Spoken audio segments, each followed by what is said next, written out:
ब्रह्ममुरारिसुरार्चितलिङ्गं निर्मलभाषितशोभितलिङ्गं जन्मजदुःखविनाशकलिङ्गं तत्प्रणमामि सदा शिवलिङ्गं देवमुनिप्रवरार्चितलिङ्गं कामदहनकरुणाकरलिङ्गं रावणदर्पविनाशकलिङ्गं तत्प्रणमामि सदा शिवलिङ्गं सर्वसुगन्धसुलेपितलिङ्गं बुद्धिविवर्जनकारणलिङ्गं सिद्धसुरासुरवन्दितलिङ्गं तत्प्रणमामि सदा शिवलिङ्गं कनकमहामणिभूषितलिङ्गं फणिपतिवेष्टितशोभितलिङ्गं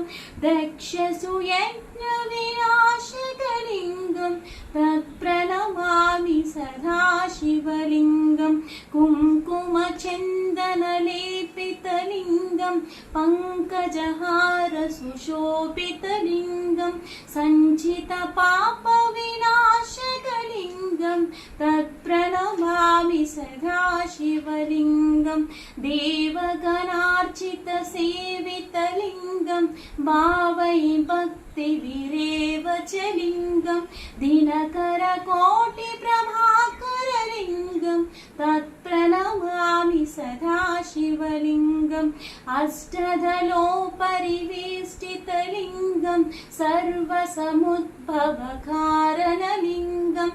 अष्टदरिद्रविनाशकलिङ्गं तत्प्रणमामि सदा शिवलिङ्गं सुरगुरुसुरवरपूजितलिङ्गं सुरवनपुष्पवनार्चितलिङ्गं परमपदं परमात्मकलिङ्गं